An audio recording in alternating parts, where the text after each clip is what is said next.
Bonjour à toutes et à tous, c'est Gaëtan de Tradox, j'espère que vous allez bien et bienvenue dans cette nouvelle vidéo dans laquelle nous allons parler des unités de temps.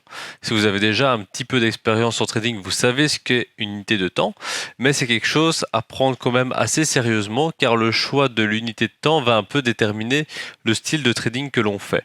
Donc dans cette vidéo, nous allons voir ensemble tout d'abord la base. Qu'est-ce qu'une unité de temps tout simplement? Et ensuite, on va voir un petit peu plus en détail les unités de temps classiques, comme par exemple le M1, le M15, le M5, le H1, etc. Et ensuite, nous parlerons des unités de temps dynamiques. Peut-être que vous connaissez leur existence, c'est un peu moins connu comme méthode de travail, mais concrètement, les unités de temps dynamiques, ça va être par exemple le tick, les volumes, etc. Et ensuite, on parlera un petit peu des différentes représentations du prix. Donc, on commence tout de suite avec qu'est-ce qu'une unité de temps? Une unité de temps, ça va être une représentation graphique d'une période donnée. Par exemple, vous pouvez voir à l'écran le DAX en 4 heures. Ici, vous pouvez choisir sur ProRealTime. Si vous utilisez cette plateforme en haut à gauche, vous avez l'unité de temps. Ici, par exemple, 4 heures.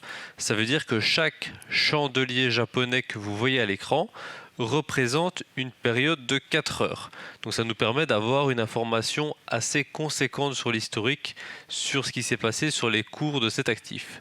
Il faut aussi voir qu'une unité de temps, si on prend une version plus zoomée, par exemple le 1 heure que je vais faire apparaître ici, eh bien on peut voir qu'en fait 4 bougies H1 forment une bougie H4. C'est normal vu que dans 4 heures il y a 4 fois 1 heure. Si je dessine par exemple ici un trait noir et que je fais sur une bougie d'après, donc 2 bougies consécutives H4, sur le 1 heure, on peut voir que c'est première bougie, 2, 3, 4 heures et ensuite la prochaine bougie commence. Donc ça permet d'avoir une vue zoomée.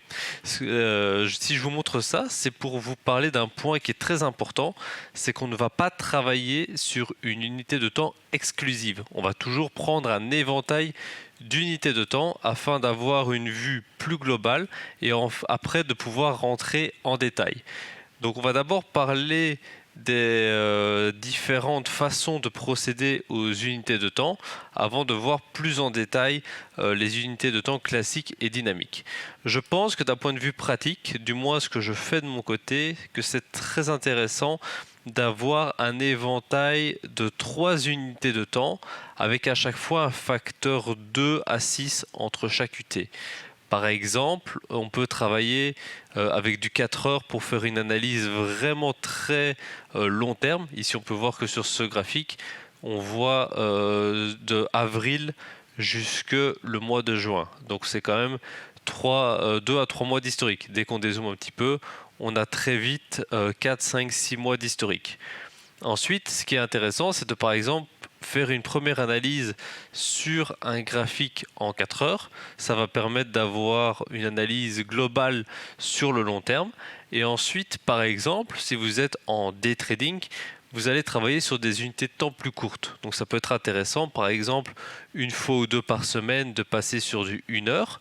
Le 1 heure, ça va donner la tendance à moyen terme, ça va permettre d'avoir une vue un peu plus court terme. Ici, on voit que sur un graphique complet, on ne voit plus que 2 à 3 semaines d'historique, donc c'est déjà beaucoup plus récent. Et ensuite, un troisième éventail, ce serait par exemple le 15 minutes. J'aime bien travailler en facteur 4 personnellement, c'est-à-dire H4, H1, 15 minutes par exemple, ou bien alors le M5, M1 avec à chaque fois des facteurs 4 ou 5, je trouve que c'est excellent et que c'est très pertinent. Et ici, on va sur le 15 minutes qui donne en tendance la tendance à la journée. Donc, pourquoi utiliser cet éventail d'unités de temps? Eh bien, par exemple, si vous êtes un day trader, on va donner un exemple pratique pour ceux qui font du day trading. Eh bien, vous pouvez très bien faire une analyse en 4 heures, 1 à 2 fois par mois. Comme ça, vous avez une vision globale sur le marché. Vous savez à quel endroit vous avez des niveaux. Vous pouvez tracer des supports, des résistances, des droites de tendance, etc. Et ça va être toutes des informations par rapport à la tendance primaire, au mouvement principal. Et ça, c'est toujours très important de l'avoir en tête. Ensuite, tous les jours le matin, avant de commencer à trader, vous pouvez par exemple passer sur le 1 heure. Et là, vous pouvez voir un petit peu ce qui s'est passé récemment.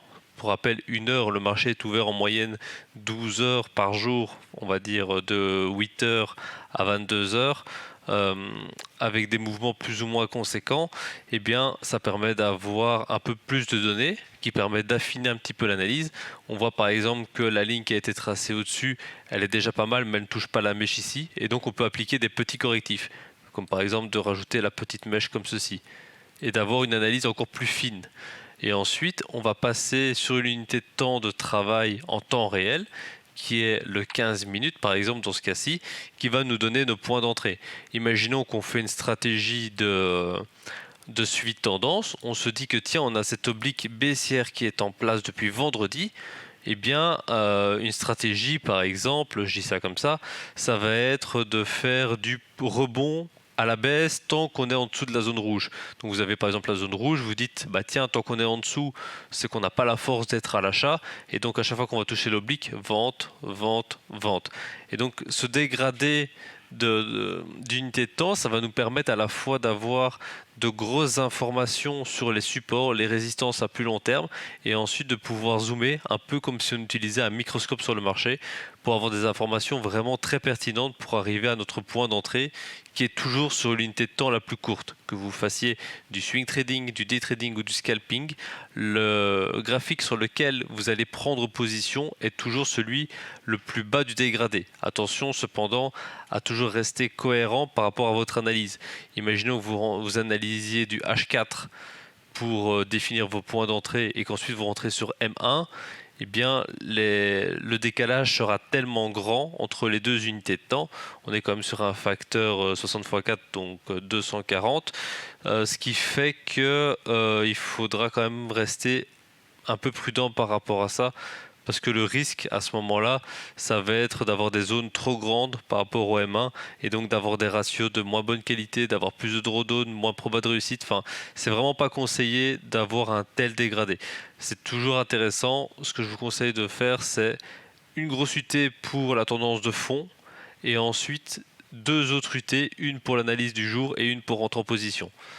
Donc dans le cas du day trading, pour rappel, le H4 une à deux fois par mois, le H1 tous les matins pour voir un petit peu ce qui se passe, et le M15 pour rentrer en position, par exemple. Maintenant que vous avez ça en tête, on va pouvoir parler des différents types d'unités de temps. Vous connaissez certainement tous les unités de temps fixes, comme par exemple le 15 minutes, le M5, le H1, le H4, le daily, etc. Et donc dans ce cas-là, c'est assez simple finalement par rapport à l'UT choisi. Ici par exemple 15 minutes, comme précisé au début de la vidéo, chaque chandelier représentera 15 minutes. Donc vous savez que 4 chandeliers ça fait 1 heure, 8, 2 heures, etc. Et donc ça vous donne des informations de façon fixe. C'est-à-dire que par exemple sur un chandelier japonais, pour rappel, pour la formation d'un chandelier japonais, on a un point d'ouverture, un point de clôture et ensuite les mèches qui donnent les plus hauts et les plus bas. Par exemple, ce chandelier ici, on a l'ouverture sur le point bas ici en bas à gauche, la clôture sur le point bleu en haut à droite, et pendant la période de 15 minutes, il y a eu un point bas qui a été fait à 266 et un point haut qui a été fait à 301, malgré une ouverture à 293 et une clôture à 296. Et ça va nous donner différentes informations par rapport à notre style de trading, mais le fait est que l'unité de temps fixe, peu importe ce qui va se passer durant un quart d'heure, qu'il y ait beaucoup de volatilité, pas beaucoup de volatilité, etc., beaucoup d'amplitude, pas beaucoup d'amplitude, ce sera toujours synthétisé sur une bougie qui sortira tous les quarts d'heure. Vous voyez en haut à droite 9 minutes 18, ça veut dire que dans 9 minutes, la bougie va clôturer, une nouvelle va ouvrir. Et ce sera toujours rythmé de façon temporelle. Donc ça c'est pour les unités de temps classiques fixes. Je ne vais pas m'attarder plus longtemps dessus parce que je pense que vous les connaissez tous et toutes. Et on va parler des unités de temps dynamiques qui sont quand même bien plus méconnues mais pourtant très intéressantes. Donc pour parler un petit peu des unités de temps dynamiques, on va regarder ici sur ProRealTime ce qui est proposé. Toutes les plateformes ne proposent pas les unités de temps dynamiques, surtout si vous êtes sur du CFD. Sur le CFD, c'est même plutôt rare. Par contre, si vous êtes sur des plateformes futures, je pense notamment à Countower qui propose les futurs, eh bien, tous les flux futurs vous proposent les représentations en volume et en tick. Ici, on va parler plus précisément du volume et du tick, qui sont quand même très intéressantes. Donc on va par exemple prendre le 55 ticks. 55 ticks que j'utilisais beaucoup à l'époque et qui est très intéressant pour du scalping. Ensuite, les unités de temps dynamiques, je dirais qu'elles sont très utilisées pour les scalpers et un petit peu pour les day traders. Donc une unité de temps dynamique, qu'est-ce que c'est? Eh bien comme son nom l'indique, finalement, c'est une UT qui ne va pas être rythmée de façon temporelle. Ça ne va pas être toutes les minutes une bougie, toutes les 5 minutes une bougie, toutes les 15 minutes une bougie. Ici, ça va dépendre de la volatilité et des volumes sur les marchés. Le tick, concrètement, c'est les transactions. Ensuite, on aura les volumes qui sont bien, tout simplement les volumes échangés. Donc c'est-à-dire qu'ici, le graphique est en 55 ticks, ce qui signifie que chaque chandelier représente 55 transactions. Donc quel est l'intérêt d'avoir ce genre de représentation du prix? Eh bien c'est qu'on a directement la volatilité qui est inclue dans le graphique. C'est-à-dire que si il y a beaucoup d'intervenants sur le marché, qu'il y a beaucoup de transactions, à ce moment-là, des bougies vont se faire former à un certain rythme. Par exemple, toutes les 15 secondes pour 55 ticks. Par contre, si on est en plein milieu de la nuit et qu'il n'y a pas du tout d'intervenants sur les marchés, eh bien vous concevez bien qu'en fait les bougies vont prendre vraiment très longtemps à se former. Par exemple, en 55 ticks, en moyenne, on va être sur du 10 à 30-40 secondes par bougie lorsque le marché est ouvert et bien dynamique. Par contre, si on est hors session, un petit peu genre par exemple 18-19 heures sur le DAX ou bien alors le matin sur le Dow, 55 ticks, ça peut très bien prendre 10, 20, 30 minutes. Et donc, avoir une représentation dynamique, ça va vous permettre en fait d'éviter de rentrer quand il n'y a pas de réaction sur les marchés. Parce que selon la stratégie, et c'est là qu'en scalping c'est super intéressant, avoir des réactions sur les prix, sur les niveaux, c'est primordial. Et donc avoir l'information directement dans les bougies, c'est vraiment très sympa. Donc le tick, c'est les transactions, donc c'est-à-dire que chaque tick une transaction, et encore plus intéressant que les ticks, ce que j'utilise personnellement, ça va être les volumes. Les volumes, ça veut dire que chaque chandelier, dans ce cas-ci, représente 89 volumes échangés. Ça, c'est un petit peu à calibrer selon l'unité de temps, mais concrètement, chaque bougie représente 89 volumes. Donc je sais que sur cette bougie-là, 89 volumes ont été échangés, 89 volumes ont été échangés, etc. Si vous prenez un graphique, par exemple, une minute, et vous comparez un peu avec le 55 ou le 80 volumes, ça va être très similaire, avec une seule grosse différence, c'est que quand il n'y a pas de mouvement, eh bien sur le 1 minute, 5 minutes, 15 minutes, vous allez quand même avoir des bougies, mais c'est ce qu'on va appeler des bougies vides. C'est-à-dire que vous aurez des mouvements théoriques, vous allez avoir des bougies malgré tout, mais au final, à l'intérieur de ces bougies, il n'y avait pas de volume, il n'y avait pas d'intervenant, ce qui va créer des supports et des résistances vraiment super faibles sur votre graphique. On va prendre un exemple vraiment concret, vous allez voir la différence est vraiment flagrante. On va prendre cette nuit par exemple, on va aller un peu plus dans l'historique, et hop, voilà, ici on a 2 heures du matin, et on va aller jusqu'à 8 heures du matin. Voilà. Entre mes deux barres noires, je suis entre 2 heures et 8 heures du matin. Donc c'est l'ouverture des marchés des futurs. Et ça va durer pendant 6 heures durant la session asiatique. Et là, on peut voir qu'on a 34 unités. 34 unités, ça veut dire 34 fois 55 volumes ont été changés cette nuit. Donc ça veut dire que de 2h15 à 8h du matin, il y a eu 34 fois 55, ce qui fait, calculatrice, ce qui fait 1870 volumes, et ce qui représente ce nombre de bougies. Vous voyez bien qu'il n'y a pas grand chose, et on a un petit peu d'informations sur les niveaux nocturnes. On va maintenant passer en unité de temps classique, par exemple 1 minute. 1 minute et 55 volumes, c'est censé être assez proche malgré tout. Et on va reprendre le mouvement de cette nuit. On va prendre un peu plus d'historique, parce que ça ne rentre pas. Et voilà. Vous avez tout ça comme information. Vous avez, au lieu d'avoir 30 unités, il y en a 345. Donc ça fait quand même presque 20 fois plus de bougies sur une représentation fixe plutôt que dynamique. Et vous voyez, même si la forme du graphique est globalement la même, vous avez beaucoup de bougies inutiles. Et là, c'est là qu'il y a vraiment un gros piège, c'est que les bougies en unité fixe, par exemple 1 minute, lorsque le marché n'est pas volatile, n'est pas liquide, eh bien les informations sont totalement erronées. Parce que qu'est-ce qui vous dit que ce niveau ou ce niveau ou ce niveau va fonctionner? Pour qu'un niveau de support ou de résistance soit valable, il faut qu'il y ait du volume dessus, il faut qu'il y ait des intervenants, sinon ça n'a pas de sens. Et bien sur ce graphique, vous ne pouvez pas avoir l'information. Vous voyez juste des bougies qui ont été formées de façon plus ou moins random parce qu'il n'y avait personne sur le marché. Tandis que si on passe en 55 volumes, eh bien on voit directement là où il y a eu des intervenants et ça nous donne une information beaucoup plus précise.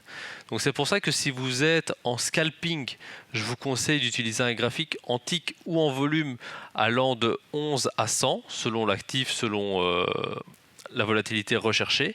Moi j'aime bien me calibrer sur 55, mais entre 11 et 100 c'est très bien. Et si vous êtes en day trading, plutôt que de prendre un 5 minutes pour rentrer en position par exemple, essayez un 250 ticks ou un 250 volumes. Vous allez voir directement la différence. Vous allez avoir par exemple sur le 250 volumes que les niveaux vraiment super pertinents. Vous allez avoir que les bougies avec les intervenants dessus et donc vous allez pouvoir juste en faisant ça augmenter votre probabilité de réussite. Moi je vous propose d'essayer, ça coûte pas grand chose et je pense que ça peut vraiment améliorer la qualité de votre trading. Donc voilà ce que je voulais vous partager au niveau des unités de temps. N'hésitez pas à me dire en commentaire sur quelle unité vous travaillez. Moi de mon côté je suis plutôt sur du 5 minutes et du 55 volumes pour rentrer en position, pour avoir une information beaucoup plus précise. Et un sujet qui n'a pas été abordé dans cette vidéo mais qui sera abordé très prochainement, ça va être les différentes représentations du prix. Que ce soit en chandelier, en Ekinashi, en Renko, etc. Je sais que ça intéresse pas mal de gens, donc je vais en faire une vidéo très prochainement. Et dites-moi en commentaire laquelle vous voulez voir en priorité, que ce soit Renko, Ekinashi, ou bien alors encore les points et barres, etc. Il y a vraiment plein de représentations du prix, voire le Kagi, qui sont un peu méconnues, mais qui sont pourtant très intéressantes.